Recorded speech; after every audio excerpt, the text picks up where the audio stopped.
Hey, what's going on, guys? All in channel here. Sega Forever, or Xbox All in channel. Sega Forever here. Something that I wanted to do on my channel. Been talking about it for a long time. Gonna kick it off. New series, as you can see. Bringing it back to the rotation. We'll be doing hat tip videos. I used to do hat tip videos before, but I was mostly focused on Xbox back in the day. And that was during the console war, the height of the console war, when we were dealing with a lot of stuff from the PlayStation fans and other communities as well, man. I mean, in 2013, 2014, and 2015, Xbox was the poster child for being a redheaded stepkid in the gaming industry. A lot of different reasons, man, which I won't get into because I could do a podcast on that alone. And if you guys watch my content, you guys know where I'm coming from. But I started these hat tip videos, right, to shout out people in the community, to get people to take a listen to. The people out there that are actually Xbox owners, the people that was in the Xbox community. I stopped doing it, man, because after a while, some people remain strong in it, but I also got to see like a lot of those guys kind of fall to the wayside. Some of them because they had other stuff to do in life, which is perfectly fine. But I mean, I could go through a list of people just off the top of my head right now who used to be Xbox all in and used to be Xbox strong, used to bleed green, but they fell to the wayside because they just couldn't handle it, right? And that's a lot of things that you'll see if you guys are gamers and on my channel, you can actually take that and put it into the political aspect as well. So I decided to kind of bring this back because I want to highlight some of the channels that I did my research on because a lot of people always question me, especially in a negative way, like who do you think you are, where do you get this information from, and stuff like that. And just to let you guys know, guys, I have my own political beliefs. You're not going to change them whatsoever. I'm a registered Republican, right? And I'm a conservative, and more importantly, I'm a Christian. And it goes Christian, conservative, Republican in that order. That's how I keep everything aligned. I say that all the time on my channel because I just want to let you guys know.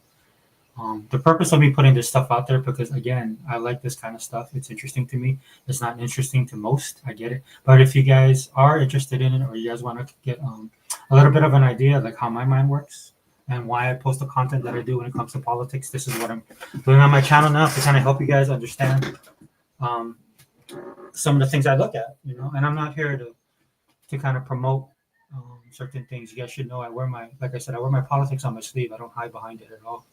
So you should know where I'm coming from, and use that as a checking point when you step into my world, right? Because I do the same thing with myself, right? I have my biases and stuff like that. And again, this is why I tell you when it comes to gaming, and I say certain things, and I have not gone back on those kind of things because at the end of the day, it's about the principle of it all, right? And so again, hat tip videos, always love doing them, man. The community changed when it came to gaming. I figured this would be more apropos to what I do on the channel now because there's a lot of content that is put out there, and even though you look at the content and the content might seem to you to be a little bit on the um, propaganda side, even then, dude, it's up to, at the end of the day, it is up to you, and how you kind of take it in, like how you process it, and then how you output it. If you're a person like me who talks about these kind of things, or like I've been doing on my channel, starting to talk about it a little bit more. And again, I wish I had the time to do a lot more of these videos because I do consume a lot of this content. Just letting you know. For every video that I watch, I try and watch a counter video. The problem with politics now is that everybody's so on one side or the other, and there's very few people that can process things from a centrist viewpoint, because even the people who claim to be centrist are actually biased, and which is fine. You can be centrist and be biased, but they don't check their bias, and it tells when you just listen to them talk for a little bit of time. Just listen to anybody who can't stand President Trump. Just listen to him for a couple of minutes, and then you understand. You know right away that you'd have to take everything they say, but not just a grain of salt. I'm talking like a whole bottle of salt. That's how bad it is, right? Because they can't see past their own biases. And actually, they can't see past their own hate, right? I actually just watched a video. I might do a video on it, a response video on this other video. That's with David Brooks. For those of you guys who are politically charged, you know who he is. He's a writer, and he's purportedly to be a conservative. But when he talks about certain things, um, conservative is not the first thing that comes to my mind when I listen to this guy. He's one of those conservatives that have the trappings of conservatism, but at the end of the day, he just should become a liberal. But I'm thinking about doing that one right there, because I do want to talk about the different shades in politics. If I have the time, dude, again, I just did a stream yesterday. Shout out to Hebot and Unlimited for popping in. That was the Wrecking Crew. That's all about gaming. This again, just letting you guys know, it's all going to be about politics. Specifically going to be talking about the tariffs. We talk about the tariffs in a video game sense. This is on the political side, so we're going to talk about China. As you can see, Chinese workers are the first cannon fodder in the tariff war. The reason I want to do this video is because it kind of highlights a little bit what's going on in China. China Observer probably is are probably anti CCP, just saying. But with that being said, dude, it's a perspective, right? So I watch them. I watch a lot of other people. I watch people that are pro con, just to kind of form an opinion. So this, but if you are interested to know what's going on in China, I think these guys have one of the best takes on it, right? Because unlike our media and what we do here, you get kind of one perspective, right? But this video will show you, and I'll do commentary as we watch it, and I'll get rolling on it because I don't want it to rush. I'm already 5 minutes in. I'll do commentary on it because there's a different perspective that a lot of Americans don't see, and our media never really talks about.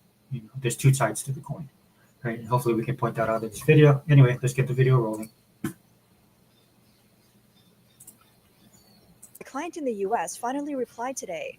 This order might really be a long wait. The trade tariffs between the US and China have increased to 145% as of today. We didn't expect this when we signed the order. Back then, the client only had to pay a 30% deposit, and then production started. Now we've already produced over 1,000 stage boards with anti-slip patterns. I've just told the production department to stop this order. We've been talking for half a year with 2 clients, and the molds are ready. A few regular clients who place orders every month just informed us in the past few days that they are pausing orders. This is the real situation for factories after the tariff increases. Fellow traders in foreign trade, how's your factory doing? This batch of goods was pulled back from customs. The tariff war is taking its toll. Small and medium-sized businesses are the biggest victims of this silent war. Yeah, that's 100%. It's happening here in the U.S. as well with our small businesses. But just to be fair, COVID did a lot of destruction as well with a lot of our small businesses. I saw it in real time where I live. The risk of U.S. clients canceling orders is growing. Yesterday, a friend mentioned in the group that their client paused the order and refused to pay the final payment, saying they'll deal with it later. We've already decided to give up on the US market. I just had a chat with several foreign trade and cross-border business owners. All the foreign trade bosses are struggling. I've heard that many foreign trade bosses have had their goods abandoned halfway.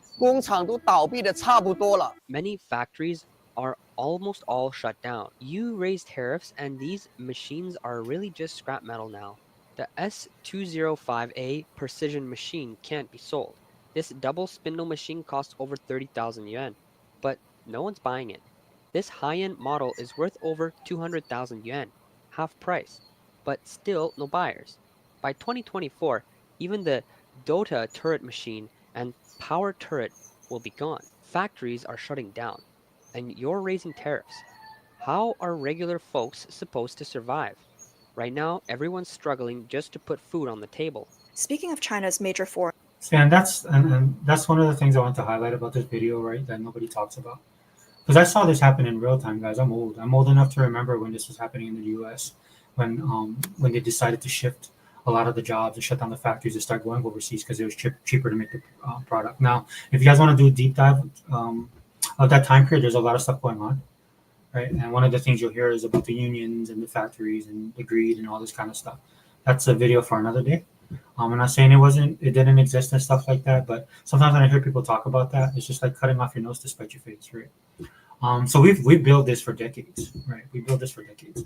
So when you watch this video, dude, you kind of sympathize with these workers, right? Not look, dude, the CCP is a government, dude. They're in their own world, kind of like how our government is sometimes, right? They don't think about the little people. And yeah, these are the people that are going to be suffering, dude. But like I said, it's the same thing that happened with us back in the 80s when all our factories started shutting down and whole towns, whole industries left towns, and then those towns were gutted, right?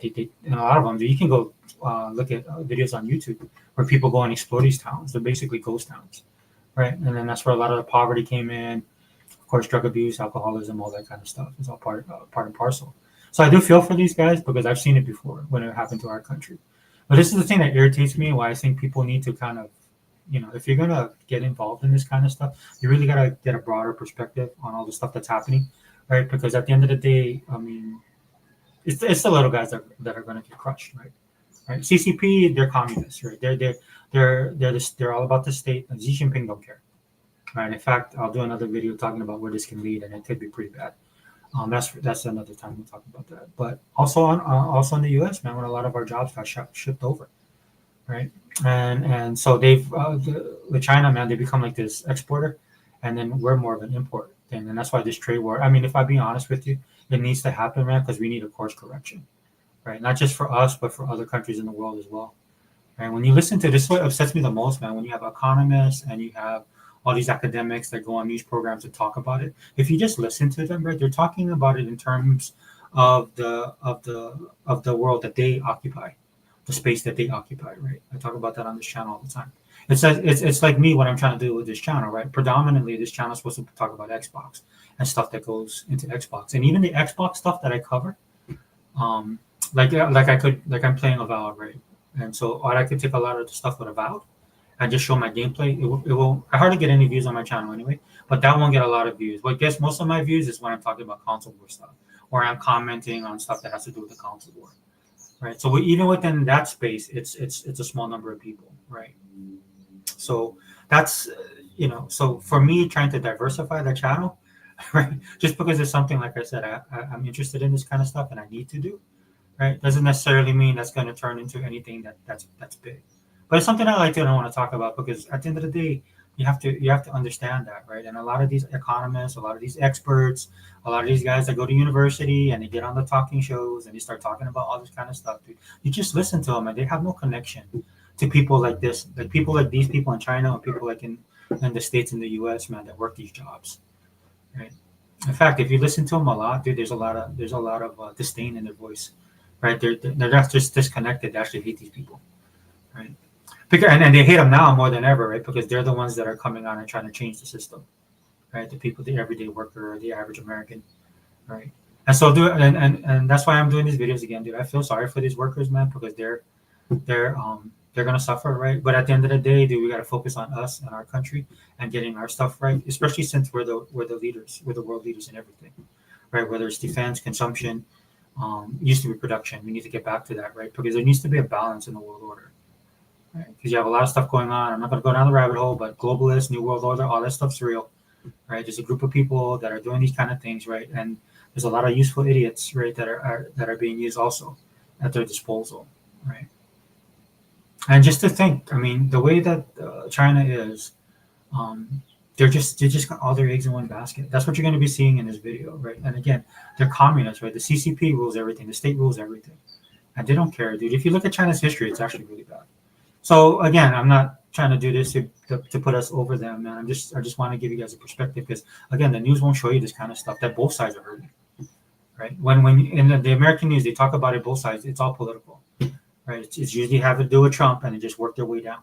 And then there's actually people that care about these kind of things, but they can't look outside of they can't look at the broad spectrum. They only focus on one or two things, right? And then it goes back to being political, right? The reason you need to get out of that space and out of that nutshell if you really want to know what's going on is because there's stuff like this happening all over the world. Foreign trade provinces, people first think of the coastal areas. Due to convenient port logistics, Guangdong, Jiangsu, and Zhejiang together account for half of China's foreign trade exports. Tens of thousands of small and medium-sized factories are going bankrupt, and for the 81 million workers involved in exports, there's no work left. In just one night, Shaoxing has changed. There's no more factories, and workers are everywhere looking for jobs. Shaoxing used to be called the backyard of Hangzhou, but now factories have closed there, and people are flocking to Shaoxing. But look, the companies everyone talks about, like Sanhua, are no longer hiring. Su'er can't take anyone anymore. Angel isn't hiring. I've heard that nearly 100 workers are staying in hotels near factory gates, all waiting for Angel to start hiring. Even places like Shenzhou, Dumplings, once hiring workers above 50 years old, now wants workers under 35. These factories can hire 10 workers, but 20 people show up. Is there any good jobs left in Shaoxing? Folks from Shaoxing, can you tell me if there are any companies hiring now? Where can we make a living? 我说几句真话吗？Let me be honest, if we can't take these orders from the US, Southeast Asia, Vietnam, Cambodia, and other countries will be thrilled. They'll take over the market. Cambodia has long wanted to take this piece of the pie from China. Even though the US only accounts for 1/20th of the global population, it holds 1/3 of global consumption. I have a friend whose family in Dongguan, Guangdong, used to make Just to give you perspective, this is why President Trump is doing what he's doing with the tariffs. And again, when people talk about tariffs, it doesn't mean that he's going to actually put tariffs on people. He wants to make deals with them. Now, those deals might include tariffs. Um, and look, dude, at the end of the day, the only thing I don't like about the tariffs is that when Trump is gone, or President Trump is gone, right?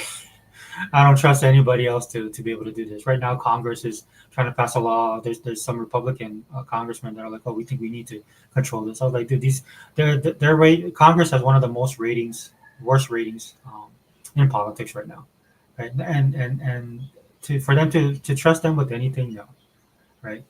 And they don't have the flexibility, and they don't know what they're doing. And that's the only thing I don't like about the terrorists when President Trump is gone, because I don't see anybody else that can utilize it the way he does. To me, it's a special skill and a tactic that he has that he uses, and he does it very effectively. Um, trampolines for Americans, ones they use in their backyards. Now my friend's business is completely bankrupt, totally out of business. There's no way to keep going. They used to focus on the US market because only Americans could afford trampolines. Could we afford them? They tried to sell them domestically, but they couldn't sell. What can they do now? Before, tariffs were 10% to 20%, and they could manage, but now it's a disaster. This is a devastating blow to small and medium-sized businesses. I don't know what many people are fighting for, but if many people lose their jobs, what then? I graduated from university, and my work has been very unstable. This is a very real problem.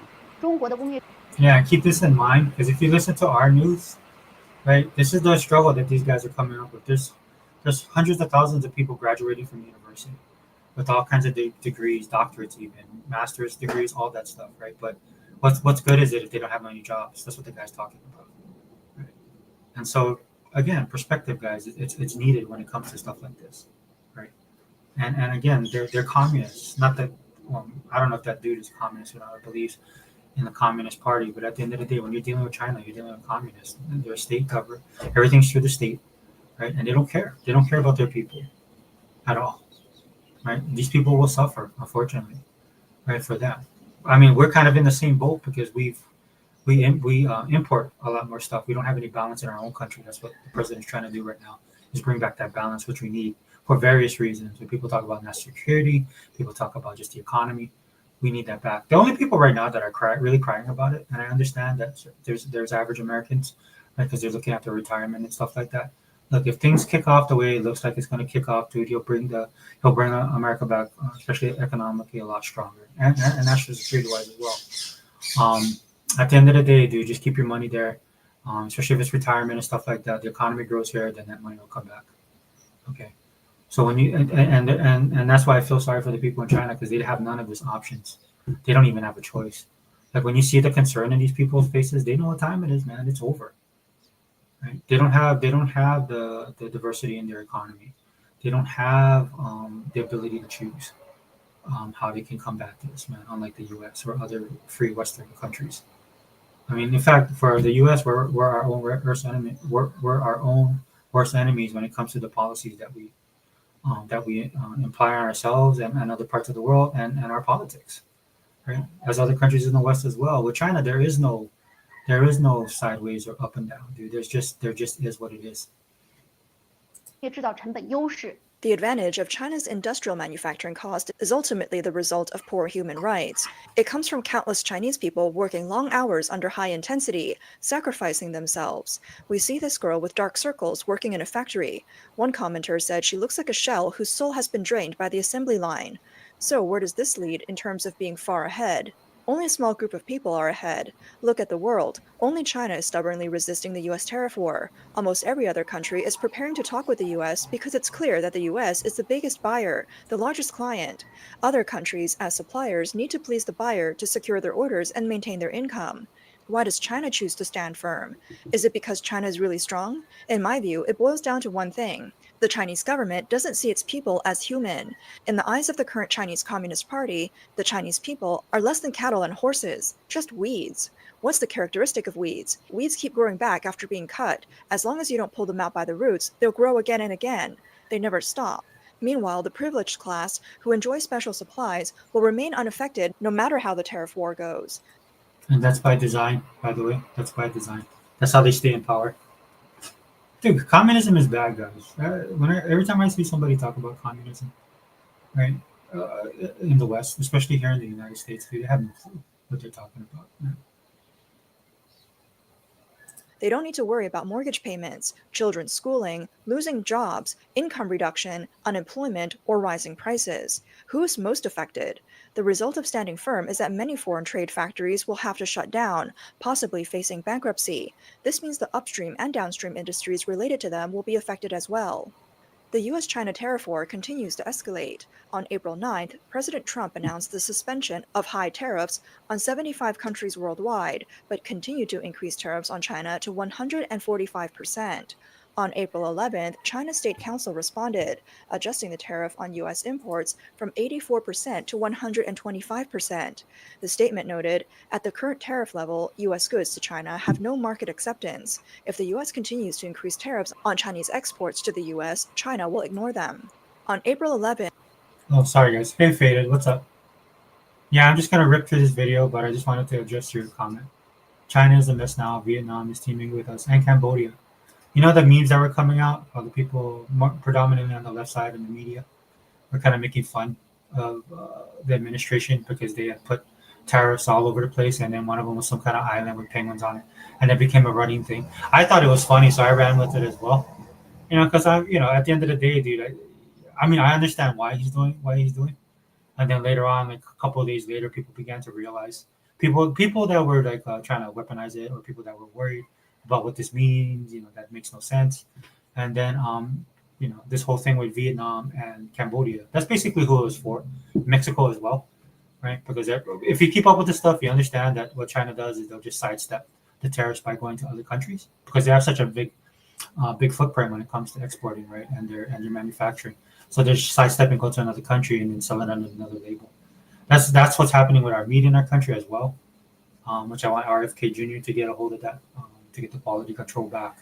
And so that's how they would sidestep it. So what the president did, because he's smart, man. He knows what's going on, dude. He was tariffing all over the place like that. Don't give him any way out because he wants them to feel that pain. Not per se the people, man, but definitely the Xi Jinping, the communist, the Chinese Communist Party, CCP. So, but yeah, thanks for coming on board, man.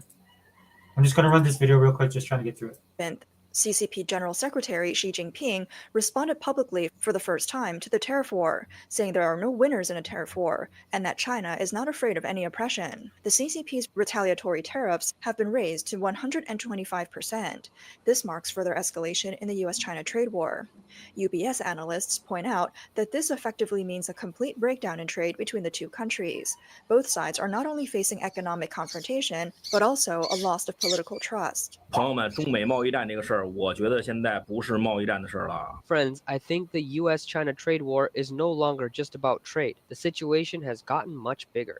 I found that the US Consulate General in Shenyang is auctioning off secondhand furniture. Does that mean they're shutting down? Also, it seems like the US is gradually trying to get Chinese companies listed in the US to withdraw from NASDAQ. Yeah. Some car companies that rang the bell in the US might really need to be careful. Regarding the auction of second-hand furniture by the U.S. consulate in Shenyang, this is not just a rumor. On April 9th, the Shenyang consulate issued a notice.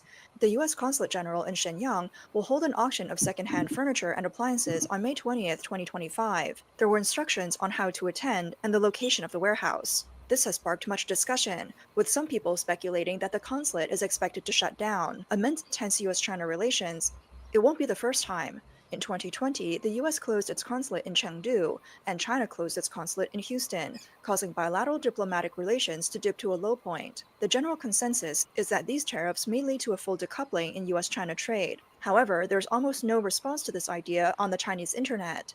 The CCP authorities, apart from blaming the US, are very reluctant to use the term decoupling. Recently, Su Ziyun, director of the Institute of Defense Strategy and Resources at Taiwan's National Defense Security Research Institute, stated that if tariffs continue to escalate, it will be clear that the leverage is in the hands of the US. After all, the US has market control and influence. Negotiating with 75 countries will likely allow the US to replace China's supply chain. While China will try to find other markets and may create trade agreements outside the US, this will be disadvantageous for China due to its heavy reliance on exports. Su Ziyun also mentioned that the US will gain the upper hand and maintain its technological lead, with the remaining factor being Trump's strategic decisions.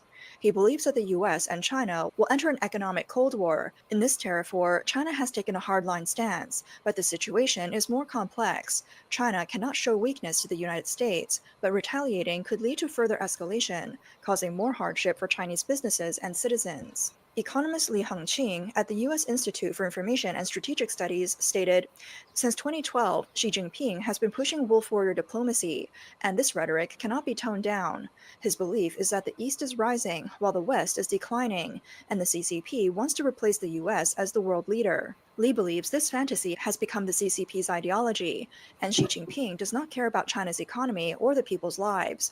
What matters Yeah, I talk about that all the time on the channel. The problem with the CCP is everything that they do is they want to supplant the U.S. on the world stage, which I find interesting that they want to do that. I find it also interesting that some of our so-called allies and other people in the world would love to see that as well because they have they might not, the great thing about the tariffs is you guys get to see firsthand how much people are really our friends and not really our friends. In the most part, for most countries and stuff like that, it's just an agreement. It's just a shaking of hands and stuff like that. But at the end of the day, a lot of other countries don't like us as well. But when you have that type of mentality, that's why I tell you guys you got to check your bias all the time, right? You have what ends up happening is you end up developing a type of image of a person that's either your opponent or you consider your enemy, like how China considers us their enemy, and they want to take our position. But they have a kind of a warped view of who we are and what we do, right? Which is interesting to me. That's why I say on my channel quite a few times that it'd be interesting to me the type of person I am to see if they actually took control world power. And I understand like it'll be bad and stuff will happen and stuff like that. But just seeing that happen in real time, right? Because they have a viewpoint of what the U.S. is, and they try and mimic us, and the way in which they mimic us tells kind of tips their hand a lot of times what they think of us, right? They think the way that we project power. Look at the way that they project power, the way they do deals, the way that they come to agreements with people. Even if it's in the spirit of helping, right? Um, they don't know how to. They, diplomacy is not their strong suit, right? And neither should it be, because again, at the end of the day, they're communists, right? But a lot of the stuff that America does, especially on the world stage, of course we made mistakes. Anybody would, and the point is to learn from their mistakes and to become better. And we've had years of doing this kind of, well, not years, just decades, over a century actually. After World War II, and we supplanted England, right, as a superpower, or at least in the industrial sense, right? And America became the lone superpower with Russia. Then we surpassed Russia, and then now we sit alone on the world stage. In order to fill that gap, I mean, China. There's a lot of stuff China has to do as a country. The first thing they need to do is they need to get rid of the Communist Party, because there's no way they're going to be able to do that. Right? There's just too much infighting within the Communist Party. Their idealism is just not made for rule, right? I mean, this is what this person is saying right now. They're not even looking at their people. Their people are just like, as the title says, cannon fodder to them. They're just a means to an end. And again, if you look at the history of China, it shows. That's why it's hard, man. It's hard work, dude. It's hard work. I say that all the time. I use the football analogy. I can sit here all the time, watch Russell Wilson play football, and just question him on how he could miss a wide open receiver in the flat, right, or overthrow somebody. And because I'm sitting on my couch and I can analyze that. But now if you put me in that game, I'll probably get killed. You know what I'm saying? So perspective. to him is political image and grand narratives, retaliating against the US tooth for tooth. In 2024, the total trade value between the US and China was around 585 billion US dollars, with the US importing about 440 billion US dollars from China, far exceeding China's exports from the US, which stand at about 145 billion US dollars. Li Hengqing pointed out that among China's three main economic drivers, the only one still functioning normally is foreign trade, with a trade surplus of 300 billion US dollars, A decoupling of US China trade would further harm China's economy. A social media user recently analyzed that the tariff war marks the beginning of a comprehensive confrontation between the US and China, even predicting that trade might approach zero in the next 5 years. Recently, some goods shipped from China to the US have been canceled by buyers due to the inability to bear the high tariffs. Many goods that have already been produced are now stuck in warehouses, tying up significant amounts of capital. These pressures will eventually lead to the bankruptcy of some businesses, triggering unemployment issues. In the future, life will be very difficult for ordinary Chinese. It's reported that ports in major export hubs like Guangdong and Zhejiang are facing significant shipping delays. Containers are piling up at ports in Guangdong and Shanghai. Public pessimism is spreading, and there are even online discussions joking about how to eat tree bark in anticipation of coming famine. Recently, Mr. Fu, the owner of a Yeah, again, just go out and look at social media when it comes to China. And I find some of their videos to be fascinating. This is just the average Chinese people trying to survive, trying to find ways to live, trying to ways to stretch their money because of there's no jobs and the economy's bad there. People have lost their homes. Um, I'm not saying like to be flippant, guys. I mean, just go check it out and see the cause and effect of all of this stuff that their government is doing, right? And it'll give you perspective of how good we kind of have it here, right? In America when stuff goes bad here, or the proportion or the idea of stuff going bad here. When you actually look at someplace like China where it is, and people are living on the street, right? People like the lady said, tree bark, right? They're trying to find ways. There was this movement in China where they called it like white people lunch, right? Where because they have rice and vegetables in their stuff, so they were looking at Lunchables or something like that. It was amazing. Like I'm not laughing because it's funny. I just found it fascinating how what was going on over there. So it's worth doing a deep dive, guys, to give you guys again more perspective. mold steel export company in Shanghai spoke to the media about his anxiety regarding an order worth 4 billion yuan that was supposed to start delivery by the end of April. Mr. Fu had been in the US mold steel export business for over 20 years. Before the US imposed tariffs on China in 2018, he had 8 orders, but now only 1 remains. His annual sales to the US have dropped from 20 million to just over 7 million. The unprecedented high tariffs have made him worry about losing his last US client. He stated that while he has not yet received notice of an order cancellation, it remains uncertain whether the client will be able to afford the high tariffs. He has already invested about 3 million yuan into this order. Most of the tariffs on goods shipped to the US are paid by the client, but based on Mr. Fu's calculations, if tariffs exceed 70%, there would be no business left to conduct. He said, "This could be our last supper in the US market." The US China tariff war has intensified, and the skyrocketing tariff rates have left many Chinese foreign trade businesses deeply worried. On Chinese social media platforms, business owners from various industries have been venting their frustrations. Factory notices circulating online show that some manufacturers who haven't received any orders have announced that they're halting production and putting workers on unpaid leave. According to Reuters, some manufacturers have yet to receive any orders from the US. They make Christmas trees and holiday decorations. The US is a major market for Chinese Christmas decorations, accounting for 87% of the imports, and orders from Chinese factories are typically confirmed by mid-April. The soaring tariffs have also hit cross-border e-commerce hard. Wang Xin, president of the Shenzhen Cross-Border E-commerce Association, which represents over 3,000 Amazon sellers, told Reuters that the tariffs have been an unprecedented blow to cross-border e-commerce sellers.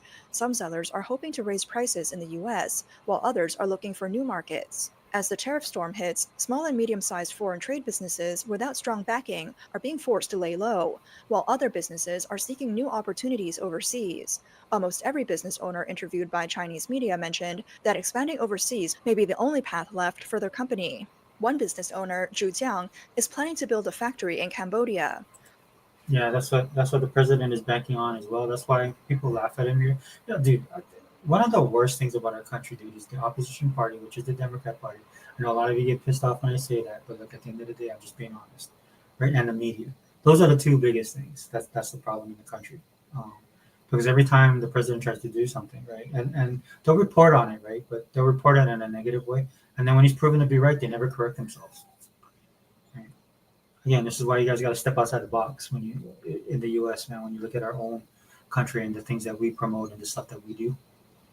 Again, I think we have a too big of a handprint on all this kind of stuff, and it has nothing to do with being against the country. Or some people accuse me of being isolationist. I just don't think the competency level of the people in our government is on that level where they should be doing these kind of things at all. They can barely run their own house and keep their own house in order. How are they going to do this on a global scale? Right? That's why this correction needs to happen. Right? But again, this is what he's talking about. Hey, you want to skip the tariffs? Come here. Right? We are the biggest market.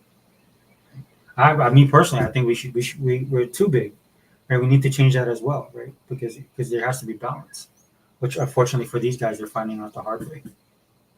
On April 11th, he told the media, "The mood among businesses around me is one of wait and see. We have already set up a factory in Cambodia, initially renting a factory space and later buying land. We've now leveled the land and we're preparing to build our own factory." Zhu believes that companies will still follow long-term plans and steadily go overseas to set up factories, primarily aiming to sell products in Southeast Asia and Europe. However, considering the current uncertainty, the scale of the factories may not be large. General Manager of Hangzhou Jiayi Garment Company, Ding Yongguo, stated, "The pressure from tariffs is indeed being passed down to the production side." He said that around 20% of orders indirectly exported to the US might be directly shifted to Southeast Asian countries due to the tariff war. The two largest economies, the US and China, have launched the largest tariff and financial wars. In addition to the strong impact on macroeconomics, this will ultimately affect US debt, US stocks, exchange rates, and assets like gold. There's speculation that Beijing may allow the yuan to depreciate further to cushion the impact of the tariffs. However, analysts also warn that a significant devaluation of the yuan could trigger a chain reaction, including capital outflows, which is a situation policymakers are keen to avoid. Therefore, the yuan is unlikely to undergo massive depreciation. After the yuan devaluation in 2015, capital outflows accelerated, with nearly 700 billion US dollars leaving China that year. With China's economy already in decline for several years, a large-scale capital outflow could make the situation even more complicated for the CCP. Additionally, it's likely that the CCP will sell US Treasury bonds in large quantities to disrupt the US bond market and increase US borrowing costs. Reports suggest that the CCP sold 50 billion US dollars in Treasury bonds in mid-April, and the remaining 710 billion US dollars will be gradually cleared. Since the summer of 2017, the CCP has sold about a quarter of its US Treasury holdings.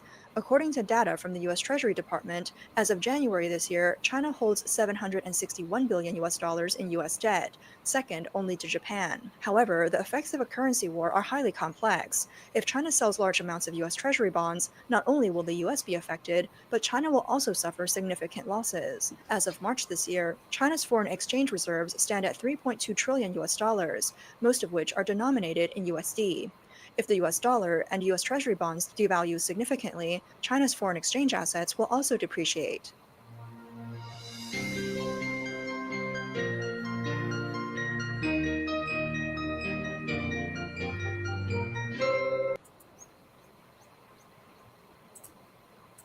Yeah, so I just want to share that video, guys. Again, go check it out, China Observer. They're probably one of the best YouTube channels I find out there because they cover a lot of if it's just like not just about the tariffs, but they talk about it not just generalized, but they kind of pinpoint on certain stuff. I definitely recommend going to the channel or following them because they talk about a lot of different, just a lot of different things that's going on around tariffs. Like we get one perspective here in the U.S., right? And if it's anything to bring down Trump, then or sorry, President Trump, if it's anything against him, right? That's all you get, right? You're just getting this one type of tunnel vision viewpoint of what's actually going on in geopolitical circles and stuff like that, where there's a whole mess of stuff. I watch a lot of stuff from China. There's a couple stuff from Russia I watch. France, the French one I like. I like outside perspective, right? Because they have no really skin in the game except what affects them directly.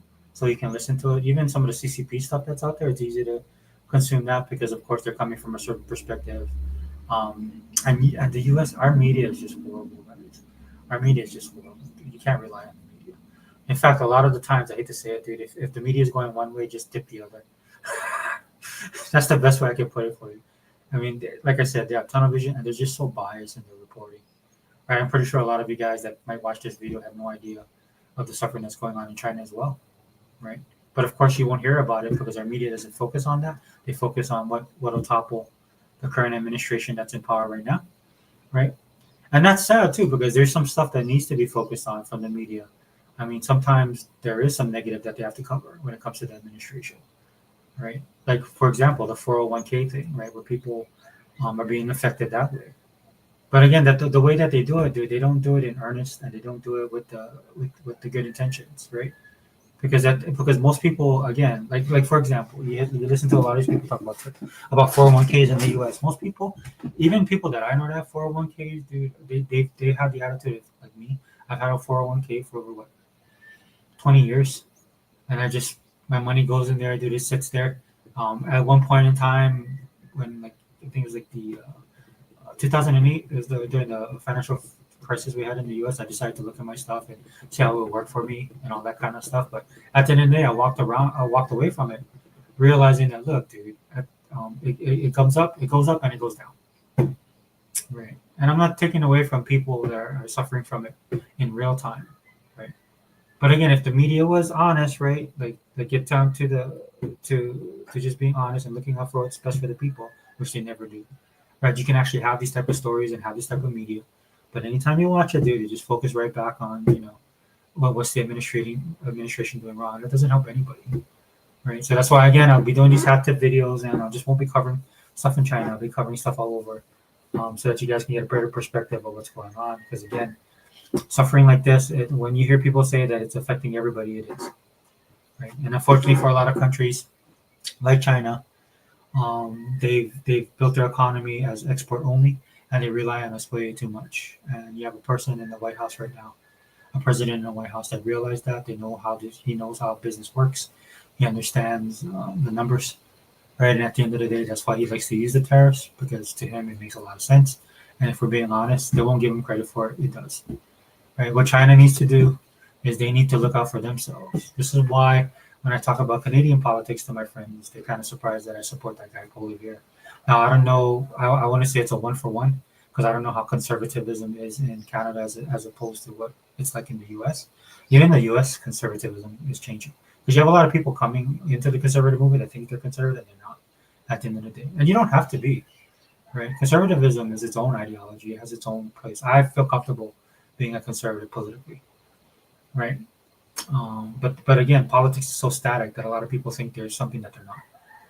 Right? Talk about that in video games. Right? A lot of people think they're gamers. They're not. At the end of the day, they might enjoy gaming. It's a weekend distraction. It's something that's popular now, so they talk about it because they want to talk about it, want to be part of the conversation. They participate on that level, but at the end of the day, they're not going to be doing 3-day weekends trying to beat a game. They're not going to be midnight openings. We don't do that anymore, and stuff like that. They don't buy games at launch. Right, economy aside, I can understand that stuff. But that's the same thing with politics, man. A lot of people will come into the conservative movement and talk about conservatism, but they're not. I can tell right away. Right. And again, you don't have to be. And in the case of Canada, right, they had a prime minister that just basically ran the country into the ground, and they need to make that change, right? So when I post stuff about Paul Revere, he's to me the best chance that they have to make Canada great again, right? But he's actually, he says a lot of bad stuff about President Trump, right? But at the end of the day, for a Canadian, what should matter is like the person who can do the job the best and get them back on their own feet because they rely on us a lot too. You can tell how many of these countries rely on us because, and again, this is the media. Our own media doesn't cover this for you guys, right? Is that everybody tariffs everybody.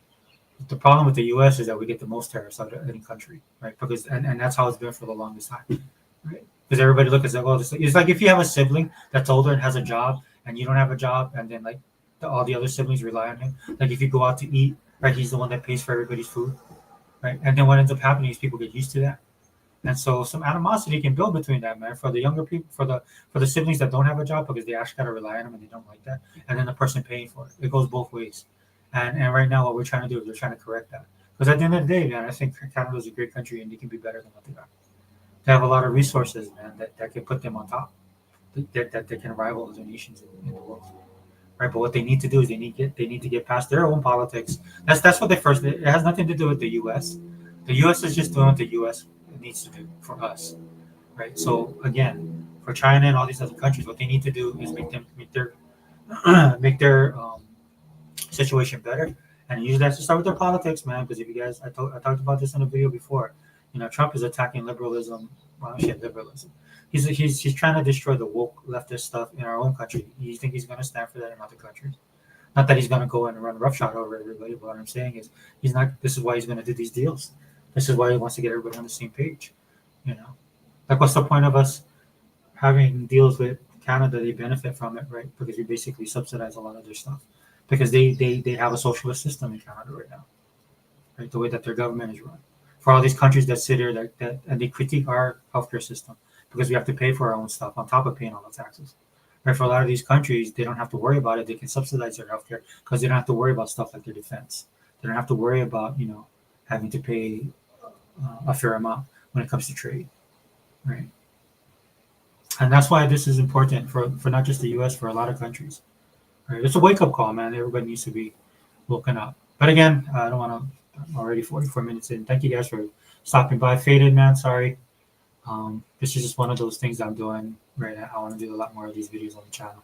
But check out China Observer, man. Get a little bit more well-rounded when it comes to geopolitical stuff. Just definitely don't listen to our news. You can listen to them, but use them as a barometer, like I said earlier. And when they turn right, just dip left. Whatever direction they're going in, just go the opposite. And use that as, like I said, when I say barometer too, see what they're saying, and then just match it up as not in generalizations, but looking at the bigger picture and all that happens. Because again, man, it blows my mind how many people don't realize all the suffering that's going on in China right now because of the tariffs, and even before the tariffs. Right? They just think that Trump's the big bad, and all this kind of stuff. Then when they go look at, they see videos like this. That's why I share them. That's why I'm encouraging you guys to go watch this stuff. And again, take everything with a grain of salt, right? But if you see, just try and look at the patterns, look at the actual outcomes of this kind of thing, right? And you understand that, it's not just us, right? And there's far worse actors in the world. And that China's communist. I got to keep on telling people that. For some reason, it doesn't register for a lot of people. They think we're the bad guys a lot of times. And look, I'm not gonna lie, I'll do videos on this as well. Do we have? I think we just have our footprint is too big in the world. It just is, right? And this is why you see a lot of the stuff that was going on in the last 4 years in the other administration. It was just on the left side of things, right? At least with Trump, he's trying to bring in more centrists. That's why a lot of the Republicans and the conservatives, right? Again, I keep on telling them he's not a conservative; he's a populist, right? He is definitely. This is why a lot of the people in that MAGA movement are across the board. People on his cabinet are across the board. He's not a conservative, right? And if all the conservatives would come against me, I'm like, dude, then where are we at? What did we do? Why can't we make the changes that he's made, right? Because you guys are too much in your spaces, man. Everybody. So again, that's what these videos are for, to push it all out. Sorry, I want to end it because I'm going to keep on rambling on. But thank you for those that joined me, man. Faded Blaze. For those of you who watched the video, let me know what you guys think in the comments. For real talk. And stay tuned, man. I got a lot of stuff coming out, man. Again, my back injury kind of keeps me hobbled, so that's why I'll be doing a lot of videos now. Anyway, Xbox All In channel. Let's take it forever. We out.